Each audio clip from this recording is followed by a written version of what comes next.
Bonsoir, Éco-Jeunesse. Troisième semaine de réunion en ligne. On lâche pas. J'espère que vous allez bien. Moi, ça va super bien. Et ce soir, sans plus tarder, Éco-Jeunesse, et peut-être que toi qui m'écoutes en ce moment, on va aller dans ce que Dieu a mis sur mon cœur. Et le titre de ma pensée ce soir, c'est « Es-tu contagieux? » Hein? Et être contagieux par les temps qui courent, c'est pas très positif. Hein? C'est pas un mot qu'on aime entendre en ce moment. Ça nous rappelle qu'il y a une maladie, il y a un problème. Et le mot que je pense que tous les blagues ont été faites en ce moment sur ce mot-là, ça nous amène aussi la quarantaine. Mais plus sérieusement, en ce moment, ça peut aller jusqu'à la mort. Imagine être contagieux, porter un virus qui peut être mortel, c'est sérieux. Et je me suis attardé sur ce mot contagieux. Et contagieux vient du latin, et je vais prendre le temps de le dire comme il faut, là. J'espère que je ne m'offre pas. Contagieux vient du latin contagiosus. C'est dérivé de contagio, qui veut dire contact. Formé du mot ou du petit mot C-U-M, cum, et de tangère, qui veut dire toucher. Donc, contact ou toucher, contagieux. Et contagieux, c'est par le contact ou le toucher de quelqu'un ou de quelque chose, ça, j'apprends rien. C'est la propagation d'une maladie transmissible par le contact ou par un contact direct ou différé. Donc, quelqu'un qui l'a ou quelqu'un qui a touché à quelque chose et toi, tu touches à cette chose-là. Mais ce soir, je veux te dire que je crois qu'il y a aussi une contagion qui peut être positive. D'accord? Et je ne sais pas si ça t'est déjà arrivé de voir quelque chose de bizarre arriver devant toi ou de drôle. Hein? Et là, tu te mets à rire, puis tu essaies de retenir ton rire. Et là, tes épaules bougent, puis c'est plus fort que toi, tu te mets à rire aux éclats. Et les gens autour de toi te regardent, puis ils se mettent à rire eux aussi. Je ne sais pas si tu connais l'expression « le rire est contagieux ». Hein? On dit souvent ça, « le rire est contagieux ». Bien, le rire est contagieux, là, c'est bien plus vrai que tu peux le penser ce soir. Parce qu'il y a une étude britannique publiée en 2006 a révélé que le rire, comme d'autres sons jugés positifs, stimule une partie du cerveau qui réagit au son, le cortex prémoteur. Et en entendant quelqu'un rigoler, rire, ou quelqu'un qui se met à rire aux éclats, bien, automatiquement, ça nous fait rire et ça nous pousse à rire aussi. C'est pour ça qu'on dit le rire est contagieux. Mais pourquoi le rire est contagieux? Bien, cette transmission du rire est activée par les neurones miroirs que renferme notre cerveau. S'il s'active lorsqu'on voit quelqu'un rire et quand on le fait nous-mêmes. Hein? Or, en riant, nous produisons de la dopamine, une hormone qui est tout simplement l'agent chimique du plaisir. Spécial, hein? Et ce soir, je peux te dire que si le rire est contagieux, hein? Si le rire est contagieux, moi, je crois qu'il y a autre chose qui peut être aussi contagieux et pas juste le rire. Mais comme je te dis ce soir, contagieux, c'est contact, toucher. Bien, pour être contagieux, il faut être en contact ou toucher quelqu'un de contagieux. As-tu déjà été en contact avec des gens négatifs? Hein? Des gens qui ne voient que le noir? Hein? Des gens pessimistes, que tout va mal dans le monde, que le gouvernement n'est pas bon, que les assurances ne sont pas bonnes, que tout le monde chauffe mal, que tout le monde parle mal, que tout le monde font toutes sortes de choses tout croche. Tu es négatif. Bien souvent, ça vient que ça peut nous affecter. Et on dit souvent, dis-moi avec qui tu te tiens et je te dirai qui tu es. C'est bien trop vrai. Et ce soir, la question que je veux te poser, avec qui as-tu été en contact dernièrement? Je peux te dire qu'il y en a qui ont fait le saut quand ils sont arrivés de voyage. Ils se sont fait poser la question, avec qui tu es en contact dernièrement? Hein? Et souvent, on voit les gens partout autour de nous maintenant pour dire, ont-ils été en contact avec qui eux autres? Hein? Et ce soir, je pense que je veux t'encourager. Cherchons à être en contact avec ceux qui peuvent contaminer nos vies d'une manière positive. Amen? Positive. Ouais, mais tu vas me dire, Raymond, on ne peut pas sortir. On est en quarantaine, on est confinés chacun chez soi. Eh bien, j'ai une bonne nouvelle pour toi ce soir. Et tu sais, en ce moment, les bonnes nouvelles, les gens veulent entendre des bonnes nouvelles. Des bonnes nouvelles. Et à tous les jours, notre gouvernement, à tous les jours, Il fait un rapport de ce qui se passe autour de nous. Et tout le monde regarde. Ils attendent la bonne nouvelle. Ils veulent entendre de bonnes choses. Ils veulent être encouragés. Ils veulent entendre que la courbe va baisser, qu'il y a moins de gens qui sont contaminés, que de moins en moins pour qu'on puisse sortir de cette quarantaine. On attend la bonne nouvelle. Mais ce soir, j'ai une bonne nouvelle. Tu peux être en contact avec une personne qui n'est pas en quarantaine. Toi, tu ne peux pas sortir. Les gens ne peuvent pas venir chez vous, mais il y a une personne qui, elle, n'est pas en quarantaine et elle va être là. Elle veut être en contact avec toi, cette personne-là, et qui est contagieuse, cette personne-là, qui va t'emmener une contagion qui amène la vie, l'espoir et le vrai bonheur. Et cette personne-là, c'est Jésus de Nazareth. Jésus de Nazareth. Si le rire est contagieux, je crois que celui qui a créé le rire l'est encore plus, et c'est Dieu. Et j'ai écrit cette phrase-là, et Dieu a donné à quiconque croit en Dieu, d'être diagnostiqué enfant de Dieu par le contact de son Fils bien-aimé Jésus. Wow! À la croix, Jésus a changé des millions de vies. Et il change des millions de vies encore. Il est contagieux, il contamine le monde en ce moment, encore aujourd'hui. En 2020, Jésus contamine encore ce monde par son amour qui surpasse tout ce que tu peux t'imaginer. Et le verset que je veux te citer ce soir, un verset qu'on connaît, un verset qui a été prêché, un verset qu'on a lu. Et aujourd'hui, je regarde que les versets qu'on connaît, prennent un sens encore plus profond en ce moment, parce que la parole de Dieu veut nous faire du bien.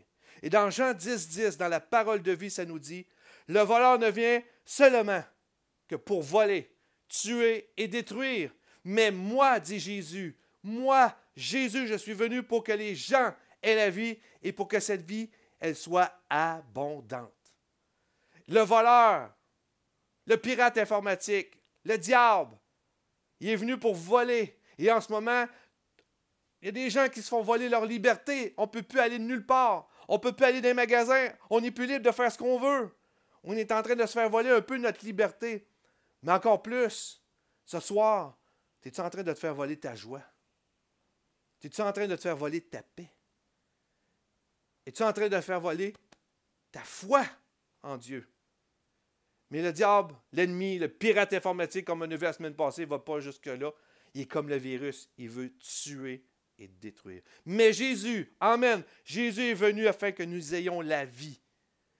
Et pas n'importe quelle sorte de vie. Pas la vie, je respire, puis je vais travailler. Parce qu'il y a plein de gens qui vont au travail à tous les jours et qui vivent une vie difficile. Et souvent, j'ai entendu cette expression-là des gens qui vivent, qui respirent et qui disent « Ma vie est un enfer ».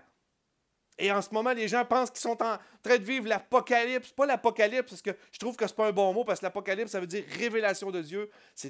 Plutôt, ils disent c'est la fin du monde. C'est quasiment l'enfer en ce moment. Mais Dieu veut donner la vie. Qu'à travers tout cela, il veut donner la paix et la joie. Moi, Jésus dit, je suis venu avec que les gens aient la vie et qu'elle soit en abondance. As-tu été en contact avec Jésus dernièrement? As-tu pris du temps avec lui dans la Bible, dans la prière, dans la louange et l'adoration? As-tu été en contact avec Jésus? Lui, il veut te donner la vie. Il veut répandre sur toi l'espoir et le vrai bonheur. Il va nous contaminer par son amour et sa joie et sa paix. Mais, comme le titre dans mon message, il faut que tu sois en contact avec lui. Très important d'être en contact avec Dieu.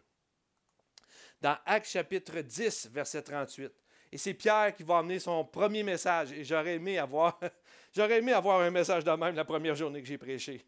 Mais c'est comme ça, Dieu s'est servi de Pierre. Et regardez ce qu'il va dire. Dans Acte 10, le verset 38, ça dit « Vous savez comment Dieu a oint du Saint-Esprit. » Ici, le mot « oint », juste pour vous expliquer, c'est que dans l'Ancien Testament, les rois qui étaient attitrés pour devenir celui qui régnerait sur le peuple, ou les prophètes qui étaient pour parler au nom de Dieu, on leur mettait de l'huile sur la tête, on appelait ça l'onction. Et ça dit que Dieu a oint du Saint-Esprit et de force Jésus de Nazareth, pas n'importe qui, qui allait de lieu en lieu faisant du bien et guérissant tous ceux qui étaient sous l'empire du diable. Car Dieu était avec lui. Wow! Jésus allait de lieu en lieu faisant du bien. Et ce soir, je ne sais pas si tu as déjà réalisé cela, mais même ceux qui voulaient du mal à Jésus, il leur a fait du bien. Pensez à cet homme qui est venu arrêter Jésus. Et Pierre a sorti son épée et il a voulu défendre Jésus. Il a coupé l'oreille de cet homme. Mais Jésus a dit à Pierre, non, non, non, non, non, je ne suis pas venu pour la guerre, je ne suis pas venu pour la violence. Je suis venu pour faire du bien. Et le soldat qui était venu pour arrêter Jésus afin de le conduire à la croix, Jésus a pris son oreille, il l'a replacé, il l'a guéri. Wow! Jésus a fait du bien même à ceux qui venaient l'arrêter pour lui faire du mal. À la croix, pense-y, Jésus a été battu. Ils ont mis une couronne d'épines, son sang coulait, on ne pouvait même plus reconnaître son visage tellement il était défiguré. Ils l'ont frappé, ils l'ont cloué ses mains et ses pieds, ils l'ont élevé devant tous à moitié nu et sanglantant. Et les gens riaient de lui, se moquaient de lui, lui qui a fait des miracles, des guérisons, qui faisait du bien. Les gens se moquaient de lui. Et Jésus a dit ces mots sur la croix.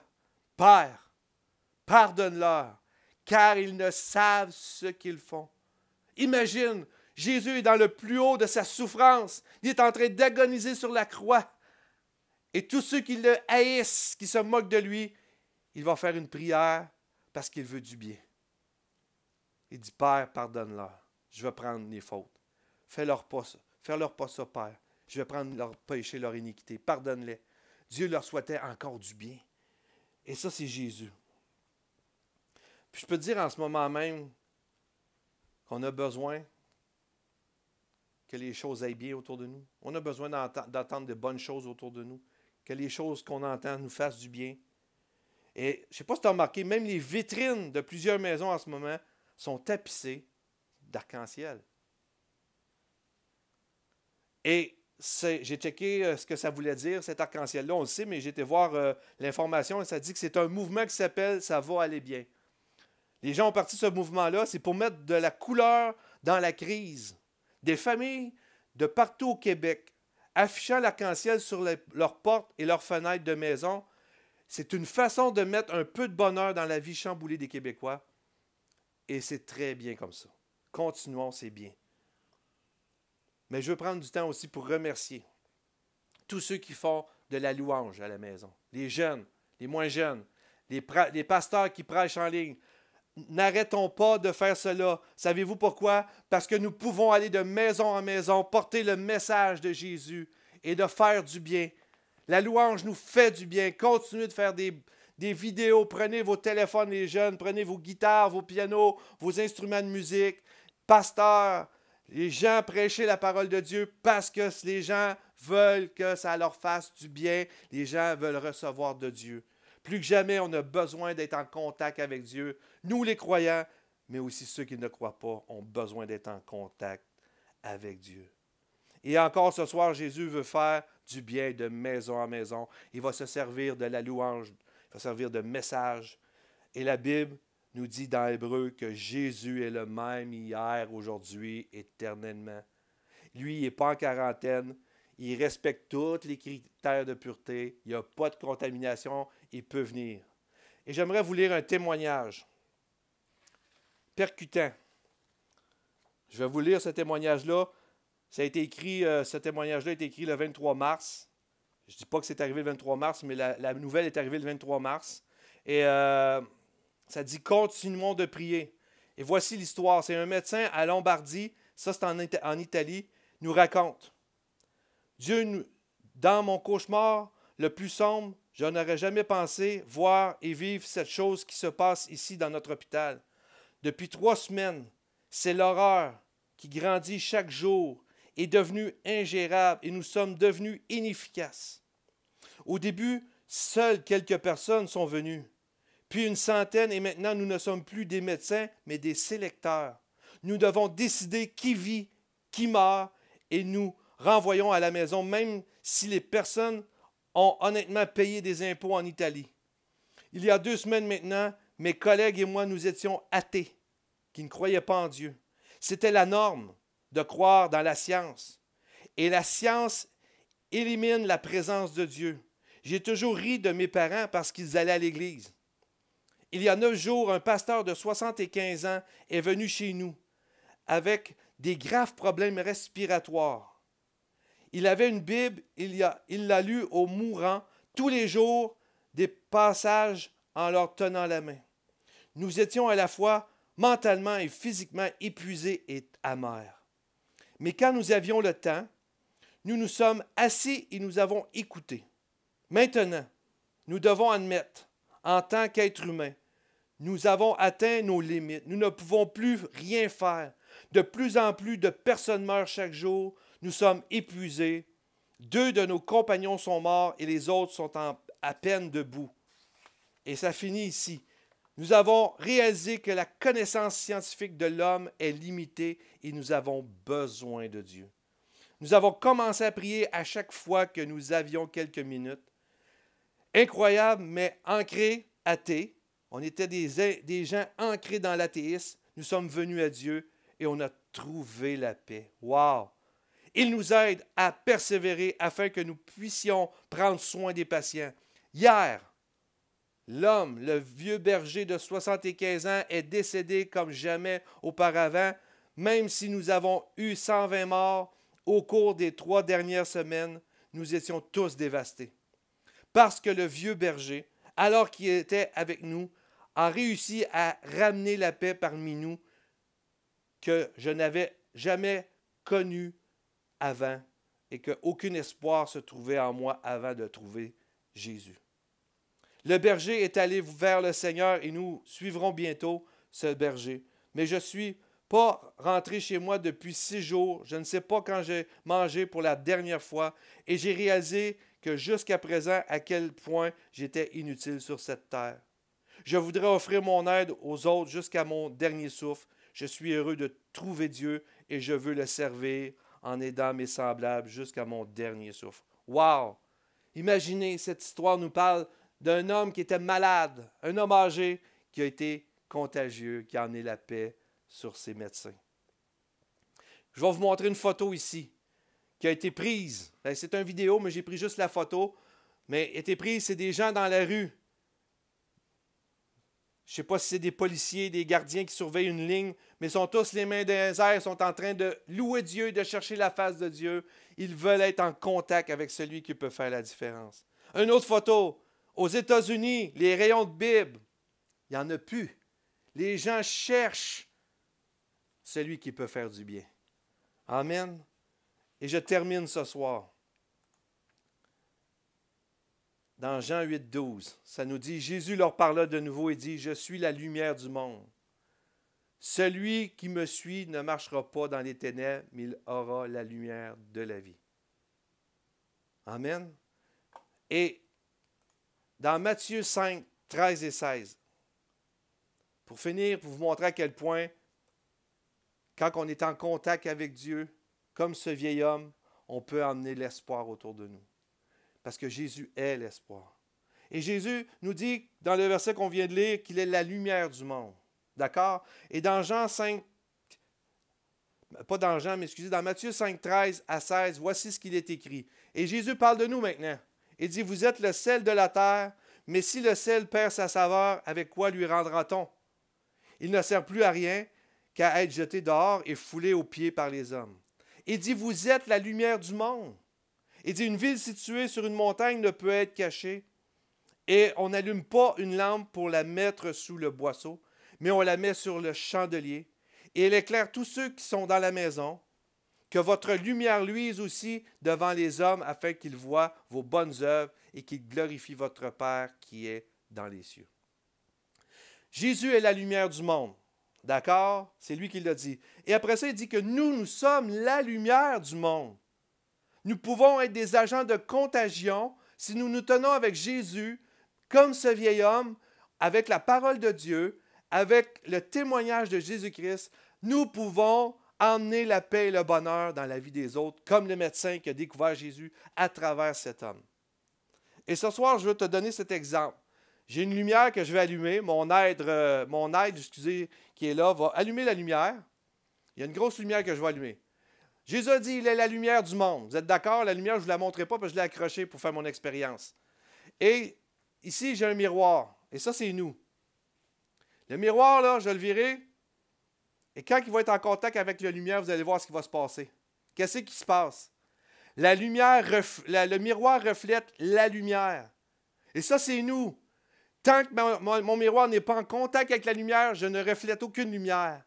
Jésus est la lumière. Et quand moi, qui est le miroir, arrive devant la lumière, je reflète Jésus.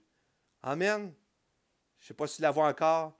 C'est juste une image aussi simple pour te dire que quand tu es en contact avec la lumière, tu brilles. Jésus est en toi. Jésus est en moi. Jésus est en chacun de nous. Et nous devons briller et emmener l'espoir autour de nous. Amen. Et la question ce soir, es-tu contagieux? Es-tu contagieux? As-tu été en contact avec celui qui peut tout? Qui peut calmer la tempête? Qui peut emmener la paix? Si ce soir ça te parle, si ce soir Dieu te parle, rentre en contact avec lui. Prends ta Bible. Chaque fois que tu rouvres la Bible, tu te mets en contact avec Dieu. Et Dieu va te contaminer d'amour, de paix, d'espérance et de joie. Une fois que tu as fermé ta Bible, continue d'être en contact en priant à Dieu. Et quand tu as fini de prier, commence à chanter. Rentre en contact dans la présence de Dieu. Et on va finir avec une prière. Seigneur, mieux vaut un jour dans ta présence, dans tes parvis, que 1000 ailleurs. Je te demande de bénir la jeunesse de Saint-Hyacinthe et toutes les jeunesses à la province de Québec. Qu'on soit des lumières, qu'on puisse refléter comme ce miroir, toi qui es la lumière. Qu'on puisse se tenir avec des gens positifs afin de devenir positifs, mais qu'on puisse se tenir aussi avec toi afin de propager la vie, la paix et le bonheur. Père, dans le nom de Jésus, je te remercie pour tout ce que tu fais dans notre province et bénis les médecins, les infirmiers, les infirmières. Protège-les et merci de nous garder à travers cette tempête. Dans le nom de Jésus, amen et amen. Et qu'aux jeunesses, que Dieu vous bénisse. Continuez de prier pour moi, de prier pour vos amis, de prier pour vos parents et à la prochaine.